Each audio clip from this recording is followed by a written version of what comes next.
오늘은 스트레스를 극복하려면 이런 제목으로 말씀을 생각해 보면서 함께 은혜를 나누겠습니다. 저를 한번 따라하겠습니다. 스트레스를 극복하려면. 오늘 제목이 참 좋으시죠?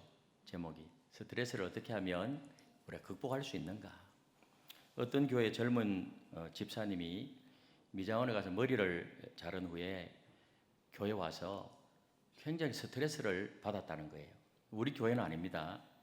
너무 날씨가 더워가지고 머리를 짧게 잘랐는데 막 교인들이 눈치를 주면서 한마디씩 하더라는 거예요. 그래서 머리도 내 마음대로 못 자르나 교회는 왜 그렇게 말이 많느냐 그랬더라는 거예요. 여러분, 외모라든가 신체에 대해서 절대로 직격탄 날리면 안 돼요. 뭐 살이 많이 쪘다는 둥 어떻다는 둥 내가 들으면 기분이 안 좋다 그럼 상대방도 기분이 안 좋아요. 직격탄 날리는 거 굉장히 조심해야 되고 항상 생각을 하고 이야기를 하셔야 됩니다. 현대인들은 누구나 스트레스를 많이 받으며 살아가고 있습니다. 우리가 질병도 치료할 때 그 원인을 알아야 하듯이 내 마음의 문제를 정확하게 인식하고 원인을 찾아야 그 다음에 해결할 수가 있습니다. 의사들이 이야기하기를 스트레스를 많이 받게 되면 육체적, 정신적으로 병이 든대요. 육체적으로는 혈압이 올라가고 또 심장 박동이 빨라지게 되고 두통이 있고 소화불량이 되고 위궤양과 같은 일들이 일어나고요. 신체 장애를 일으킬 수 있는 암에 걸릴 수도 있대요. 우리 암의 원인은 가족 중에 이렇게 유전적인 요소도 있고 또 음식과 관련되는 것도 있지만은 굉장히 중요한 요소 중에 하나가 뭔가 스트레스라는 거예요. 스트레스. 정서적으로도 불안하고 초조하고 무력감, 불면증, 우울증, 이런 신경증 이런 것을 일으킬 수 있다는 것입니다. 그래서 의사들은 질병의 70% 이상이 스트레스 때문이라는 거예요. 스트레스는 건강상의 문제를 일으킬 뿐만 아니라 가정적으로도 문제를 야기합니다. 스트레스가 많으면요 가정에 부부싸움도 잦아지게 되고 가정에 어려움이 찾아오고 그래서 너무 스트레스 많이 받으면 가정의 행복이 깨어져 버리는 거예요. 그렇다고 물론 스트레스가 다 나쁜 것은 아닙니다. 적당한 스트레스는 삶을 긴장하게 하고 원기를 북돋아주는 그런 활력소로 작용해서 일의 효율성과 생산성을 높이기도 합니다. 그러나 대부분의 경우에 스트레스는 안 좋다는 거예요. 몸이 해롭다는 것입니다. 정신적으로, 신체적으로 질병을 일으키고요. 심한 경우에는 목숨을 앗아가기도 합니다. 그래서 이 스트레스를 많이 받으면 우울증에 빠져가지고 자살을 하고요. 우리 연예인들 보세요. 막 댓글에 시달리고 나쁜 댓글, 그 다음에 막 인기가 올라가다가 인기가 추락하게 되면은 극심한 스트레스에 시달리다가 자살하는 경우가 종종 있지 않습니까? 그렇기 때문에 제일 무서운 적 가운데 하나가 뭔가 하면 바로 스트레스라고 할 수가 있습니다. 그런데 사람들은 스트레스를 해소하기 위해서 어떻게 해소하죠? 스트레스 많이 받으면 일반적으로 과음을 한다든지요. 술을 막 퍼마셔요. 그리고 폭식을 한다든지 그냥 계속 먹는 거예요. 그리고 줄담배를 피운다든지 나가서 마약에 손을 대기도 합니다. 그러나 그런 것들은 스트레스를 근본적으로 치유하는 길이 아닙니다. 도리어 정신적으로 더 황폐하게 만들고요. 건강을 악화시킬 뿐입니다. 극도의 스트레스로 인하여서 불면증, 우울증, 공황증, 신경증 등의 이상이 찾아왔다고 하면 먼저 병원에 가서 상담을 받고요. 약물로 치료해야 될 경우도 있어요. 그래서 내가 정신적으로 신경증이라든지 그런 불면증 혹은 우울증에 막 시달리면 병원에 가서 의사하고 상담하고 약 처방 받는 거, 그 절대로 나쁜 것 아니에요. 내가 소화가 잘 안 되면은 뭐를 드시죠? 소화제 드시잖아요. 감기에 걸리면 뭐 드시죠? 감기약 먹는 거. 그거하고 똑같아요. 요즘은 신경안정제라든지 좋은 약이 많이 나와 있다고 해요. 약으로 치료하는 것은 하나님의 일반 은총으로 치료하는 것이기 때문에 그런 것이 있으면 훨씬 그렇게 치료하면 몸이 좋아진다는 거예요. 그러나 치료도 중요하지만은 스트레스를 극복하는 것이 중요하다. 극복하는 것. 그럼 우리가 어떻게 하면 스트레스를 극복할 수 있는가? 오늘 극심한 스트레스에 시달렸던 이 엘리야 사건을 통해서 그 해답을 찾기를 원합니다. 오늘 이 말씀을 통해서 이 말씀을 잘 마음속에 새겨서 그렇게 실천함으로 우리에게 누구나 찾아오는 스트레스 시달리지 마시고 스트레스를 극복하셔서 하반기 기간 동안 더욱더 힘있게 주어진 일들을 감당해 나가는 여러분들이 되시기를 주님의 이름으로 축복합니다. 첫 번째로 엘리야는요, 극심한 스트레스에 허우적거렸어요. 1절에서 4절에 보면 그런 말씀이 나와요. 엘리야는 누구입니까? 구약에서 가장 위대한 선지자 중에 한 사람 아닙니까? 이 엘리야에 관한 자세한 내용은요, 열왕기상 18장에 잘 설명하고 있어요. 갈멜산에서 바알과 아세라 선지자 무려 850명과 대결해서 승리했습니다. 1대 850. 그래서 거기서 승리하고 기손 시내가로 끌고 가서 그 850명의 아세라 그 다음에 바알 선지자를 칼로 쳐 죽였잖아요. 하나님께서 심판을 실행한 것입니다. 한 선지자를 들어 사용해서. 그런 엘리야 선지자. 그래서 지금도 이스라엘 갈멜산 성지순례 가면은요, 갈멜산 꼭대기에 올라가면 칼을 들고 있는 엘리야 동상이 서 있어요.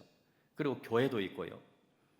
어쨌든 바알과 아세라 선지자들과 대결해서 850명을 죽이고 그런 과정 속에서 에너지를 너무 많이 낭비했어요. 낭비가 아니라 썼어요. 과로하지 않을 수가 없어요. 과로에 지쳐 있었어요. 그때 아합 왕이 집에 들어가서 자기 아내 이세벨에게 그 상황을 설명했어요.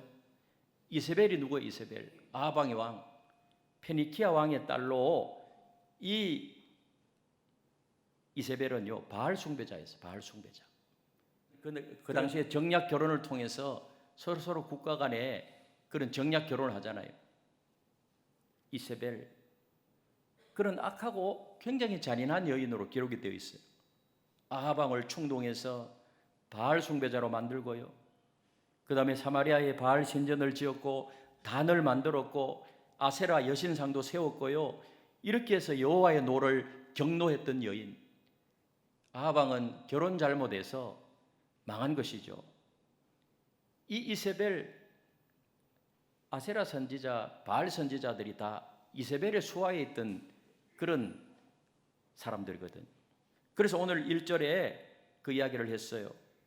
우리 1절을 같이 한번 읽어보겠습니다. 1절 시작. 아합이 엘리야가 행한 모든 일과 그가 어떻게 모든 선지자를 칼로 죽였는지를 이세벨에게 말하니.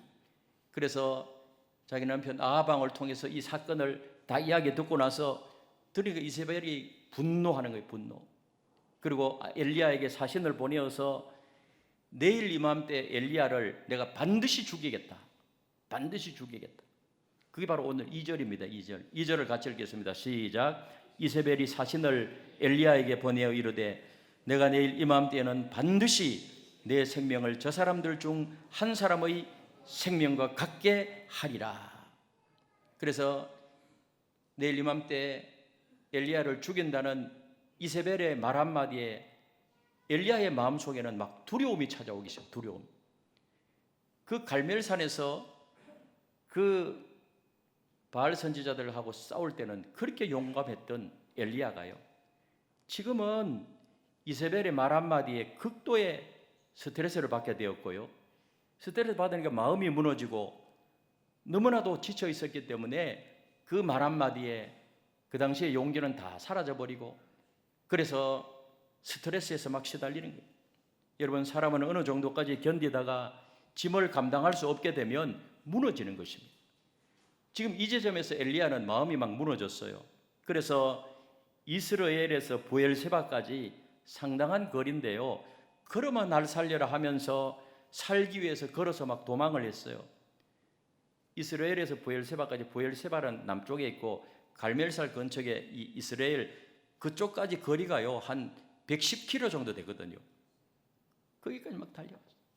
계속해서 하루 정도 거기서 도착해서 부엘세바에 도착해서 하루 정도 더 걸어간 후에 더 이상 갈 힘이 없어가지고 로뎀나무 아래에 누워서 하나님 앞에 차라리 하나님 저를 죽여주십시오. 로뎀나무는 광야에 조그만해요. 거기서 누워가지고 차라리 저를 죽여주십시오. 너무나도 지금 탈진되어 있었어. 바로 그것이 4절입니다. 4절. 우리 4절을 같이 읽겠습니다. 시작. 자기 자신은 광야로 들어가 하룻길쯤 가서 한 로뎀나무 아래 앉아서 자기가 죽기를 원하여 이르되 여호와여 넉넉하오니 지금 내 생명을 거두시옵소서. 나는 내 조상들보다 낫지 못하다이다 하고, 하나님 제 생명을 차라리 거두어 가십시오. 저는 제 조상들만 못합니다. 또 비교까지 해요. 그러면서 막 이야기합니다. 여러분, 스트레스는요 엘리야만의 문제는 아니에요. 이것은 우리 모두의 문제예요. 심하게 스트레스를 받으면 온갖 질병이 찾아오고 우울증에 시달리고요. 우리가 그리스도인이라고 해도 과로와 이런 스트레스에 시달리게 되면 누구나 침체의 늪에 빠져가지고 허우적거리며 병에 걸릴 수가 있다는 것입니다. 그래서 이런 스트레스 누구에게나 다 찾아올 수가 있어요. 남편과 아내가 과도한 스트레스로 침체의 늪에 허우적거릴 수가 있습니다. 우리 자녀들이 진로 때문에, 공부 때문에 심한 스트레스에 시달릴 수가 있어요. 여러분, 자녀들이, 남편들이 직장에서 말할 수 없는 그런 스트레스를 받을 수가 있습니다. 가정주부는 스트레스 안 받나요? 가정에서 스트레스 받을 수 있어요. 사업하는 사람도 받을 수가 있고, 직장인도 그렇고 학생들 모두가 스트레스를 받을 수가 있습니다. 여러분은 지금 어떻습니까? 제가 잠시 한번 테스트 해보게요. 테스트 몇 가지. 이런 것이 있으면 지금 스트레스를 많이 받고 있다는 거예요. 나는 요즘 잠이 잘 안 온다. 잠이 잘 안 온다. 두 번째로 하루 일과가 끝날 때쯤 되면 힘이 그냥 쭉 빠져버린다. 세 번째로 나는 지금 내가 하고 있는 일이 나에게 부적절하다고 느낀다. 재미가 없는 거예요. 그 다음 네 번째, 집중이 잘 안 된다. 집중이 안 돼. 기억이 잘 안 난다. 기억이. 그 다음 괜히 우울하다. 우울해요. 얼굴에 보면 기쁨도 없어요. 세상에 뭐 재밌는 게 없어. 맛있는 것도 없고 그냥 뭐예요? 우울해요. 일이 뜻대로 안 될 때는 화가 나거나 좌절감을 느낀다. 그래서 뭐 별거 아닌 일이 자꾸 짜증이 나. 손발이 떨린다. 긴장이 된다. 목 근육이 뻣뻣하다. 별것 아닌 것 때문에 막 신경질이 난다. 여러분, 이러한 것들이 몇 가지가 있으면 지금 나는 스트레스를 많이 받고 있다는 거예요. 여러분, 이런 증상이 있으십니까? 없으십니까? 몇 가지는 다 있을 거예요. 있으면 지금 큰 스트레스를 받고 있는 겁니다. 그래서 과도한 이런 스트레스에 시달리게 되면 불안하고 좌절하고 낙심하고 때로는 막 분노하고요, 우울해지고 집중이 잘 안 되고, 이런 것들이 우리의 마음을 이렇게 막 짓누르는 것입니다. 괴로워요. 그러니까 마음에 행복이 없어요. 행복하지 않으니까요, 그 삶이 피폐해지는 거예요. 바로 엘리야가 적어도 이 지점에서 그랬어요. 근데 두 번째가 중요해요. 엘리야는 스트레스를 극복했습니다. 극복했다는 게 중요해요. 4절에서 14절에 그 말씀이 나와요. 엘리야는 로뎀나무 밑에서 누워가지고 죽기를 구했는데, 이 로뎀나무 밑에서 죽기를 구한다는 것은 요즘 말로 하면 자살하고 싶다는 거예요. 자살하고. 차라리 그냥 확 죽어버렸으면 좋겠다. 욥기 3장 26절에 보면 욥도요, 고난당할 때 그런 마음이 있었어요. 나에게는 평온도 없고 안일도 없고 휴식도 없고 다만 불안만 있구나. 막 불안해요. 힘들면 그런 게 와요. 엘리야가 바로 그랬어요. 너무나도 불안해서 죽는 것이 낫다고 생각했어요. 그런데 이런 상황 속에서 그 모든 것을 누가 보고 계셨는가 하면 하나님이 보고 계세요. 하나님이 엘리야의 이런 모습을 보고 하나님께서 누구를 보냈어요? 천사를 보내요. 천사를. 천사는 하나님이 사용하시는 영이에요. 오늘 5절 7절에 보니까 하나님이 천사를 보내어서 이렇게 하시는 거예요. 같이 읽겠습니다. 시작. 로뎀나무 아래에 누워 자더니 천사가 그를 어루만지며 그에게 이르되 일어나서 먹으라 하는지라. 본즉 머리맡에 숯불에 구운 떡과 한 병 물이 있더라. 이에 먹고 마시고 다시 누웠더니 여호와의 천사가 또 다시 와서 어루만지며 이르되 일어나 먹으라. 네가 갈 길을 다 가지 못할까 하노라 하는지라. 하나님께서 로뎀나무 아래에 누워 자는 엘리야를 어떻게 했어요? 천사를 보내어서 어루만져 주셨어요. 그리고 막 어루만지면서 물과 빵을 주면서, 이거 떡이라고 했는데 빵이에요. 물과 빵을 주면서 먹고 마시라고 했습니다. 여기에서 우리는 스트레스를 극복하는 길이 무엇인가를 알 수가 있어요. 과도한 스트레스를 받아서 침체의 늪에 허우적거릴 때 어떻게 해야 되느냐? 먼저 누군가가 천사가 되어줘요. 천사가. 엘리야처럼 침체되어 있을 때 여러분, 남편은 아내의 천사가 되고 아내는 남편의 천사가 되어줘야 돼요. 자녀가 그럴 때 부모가 천사가 되어줘야 되고, 여러분 우리 셀 모임에서 셀 리더, 친구, 가까운 성도가요 서로 천사가 되어줘야 돼요. 누군가가 이런 천사의 마음으로 어루만져 주어야 돼요. 이런 상황 속에서는 선생도 필요 없고 훈계도 필요 없고 야단칠 사람이 필요한 것이 아닙니다. 천사의 마음을 가진 사람이 필요하다는 거예요. 천사의 마음을 가진 사람.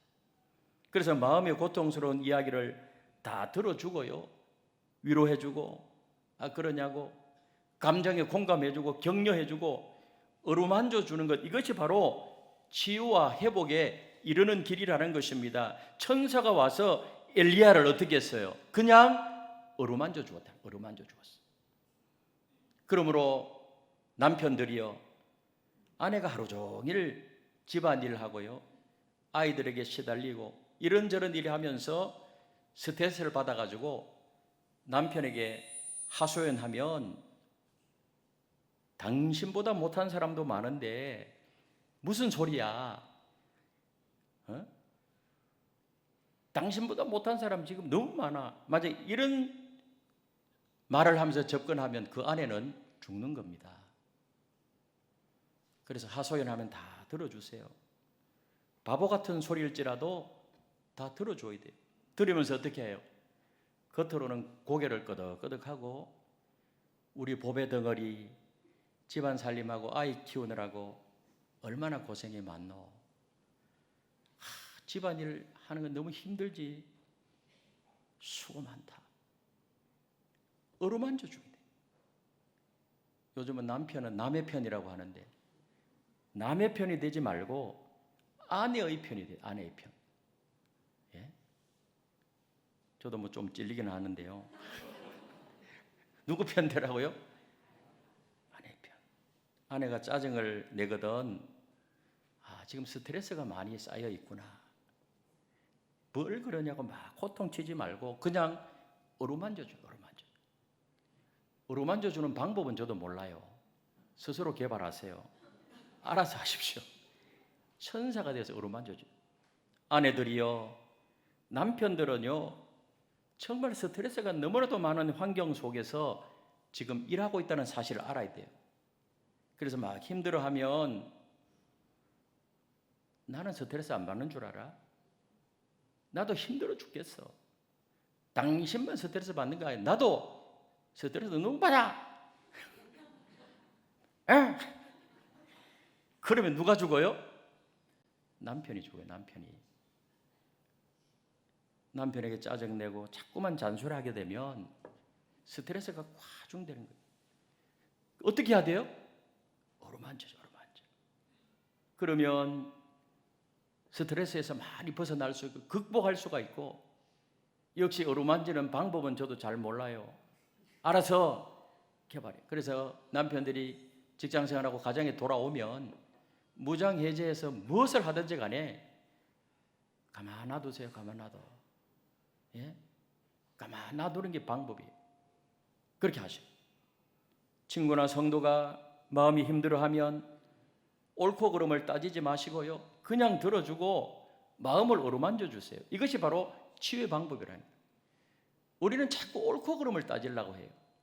그것은 스트레스를 극복하는 데 조금도 도움이 안 돼요. 마이애미의 신체 접촉 연구소의 연구 결과에 의하면 어루만짐은 엔돌핀의 분비를 촉진시키고요, 체내 면역 기능을 강화시키고 스트레스 호르몬의 분비를 억제한다는 연구 결과가 나와 있어요. 그래서 어루만짐은 치유의 효과가 크다. 그래서 마음의 마사지가 필요하다는 거예요. 어루만져야 돼. 우리 사랑하는 아내들이요, 사랑하는 남편들이요, 사랑하는 부모님들이요, 여러분 배우자가, 여러분 자녀들이, 여러분 부모가 과도한 스트레스를 받고 있다고 하면 천사가 했듯이 그렇게 어루만져서 스트레스를 극복하게 만드는 그런 지혜로운 여러분들이 되시기를 주님의 이름으로 축복합니다.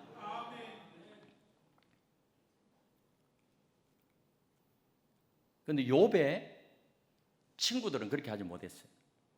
욥이 그렇게 고난당하고 힘들어하는데 친구 3명이 찾아와서 어루만지지 않았어요. 오히려 받은 스트레스에 더 받게 만들었어요.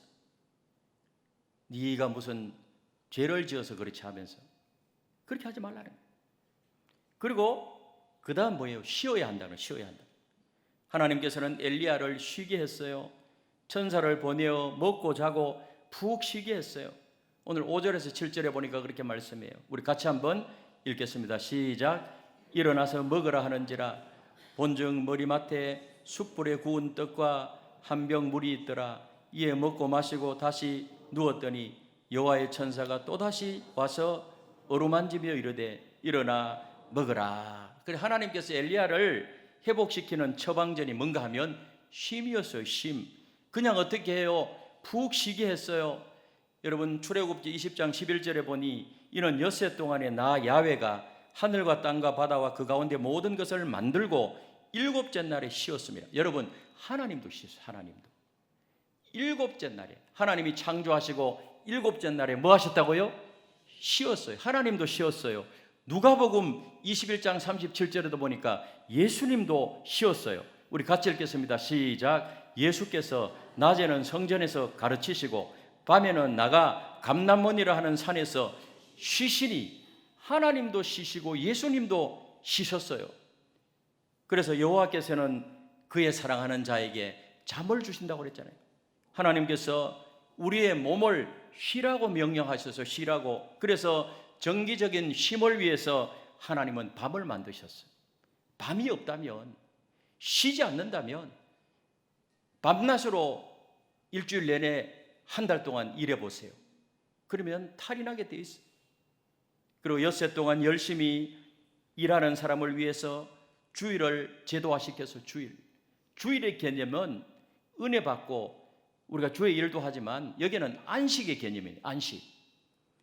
그리고 토지의 극대화를 이루기 위해서 토지에 안식년제를 두었고요, 선교사님과 목회자들을 위해서 안식년 제도를 두었습니다. 이런 맥락이에요.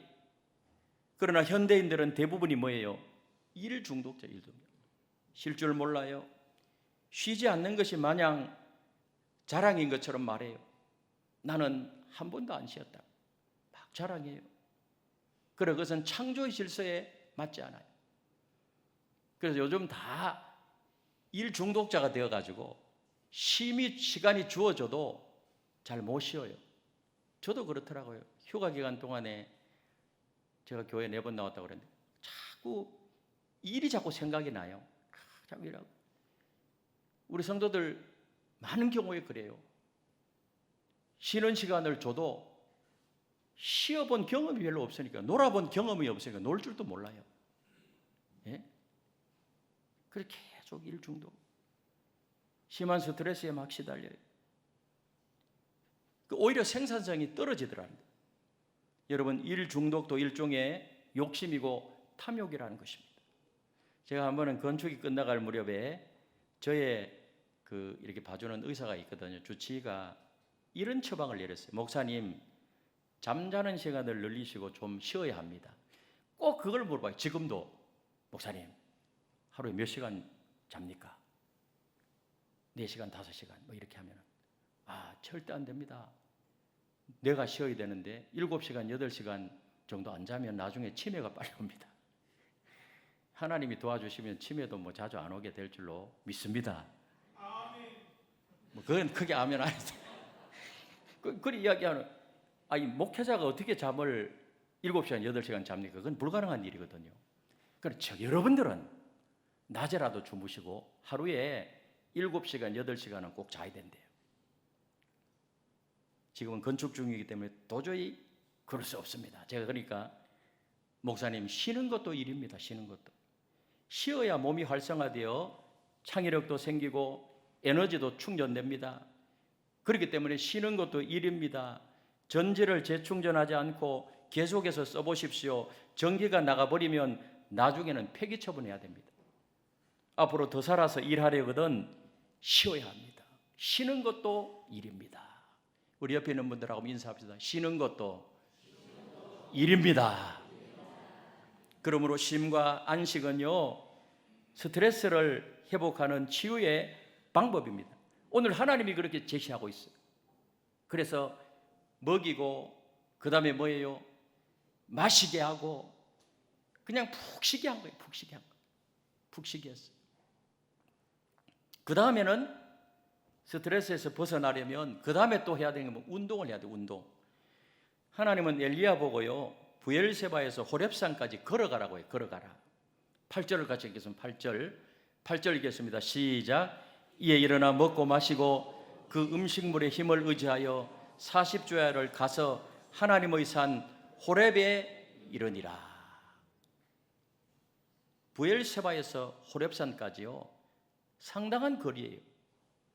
하나님께서 그 거리를 뭐라고요? 걸어가라. 이제 하나님이 천사를 동원해서 어루만졌잖아요. 그 다음 물과 빵을 먹이고 계속해서 자게 하고 무장해제 시켜서 푹 쉬게 했잖아요. 그리고 나서 그 다음 뭐예요? 걸어가라. 운동이 필요하다. 여러분, 운동 중에 제일 좋은 운동이 뭔가 하면 걷는 운동. 스트레스 해소에 제일 좋은 방법이 운동인데, 근데 걸으면 거기는 뭐 돈도 안 들어요. 걸으면 뇌가 활성화되고 혈액순환이 잘 되어서 스트레스가 사라지게 되고 우리 몸은 더 건강하게 되고, 그래서 걷는 것이 그렇게 좋대요. 제가 최근에 자료를 보니까요, 일주일에 그래도 3번 이상 10,000보씩 걸으라 그러잖아요. 하루에 10,000보씩. 10,000보씩. 그런데 실험을 했는데요, 10,000보를 걸으나 7,000보를 걸으나 그 결과는요, 좋은 거는 똑같이 나왔어요. 그러니까 하루에 7,000보만 걸어도 건강하게 된다. 7,000보. 7,000보 뭐 새벽기도 몇 번 왔다 갔다 하고 조금만 걸으면 7,000보 금방 되거든요. 그러면은 수명도 늘어나고 삶의 질도 좋아지고 전체적으로 몸에 그렇게 좋다는 거예요. 그런데 우리의 뇌는요, 자꾸 귀찮아한다는 거예요. 집 안에서도 뭐 움직이는 것을 뇌는 귀찮아한다 그래요. 그런데 몸은 뭐예요? 몸은 아무런 문제가 없다는 거예요. 뭐 찌뿌듯해가지고 오늘 운동 안 해야 되겠다. 그건 머리에서 내리는 명령이라는 거예요. 그런데 몸은 어때요? 그 괜찮다. 그런 거 무시하고 걸어라.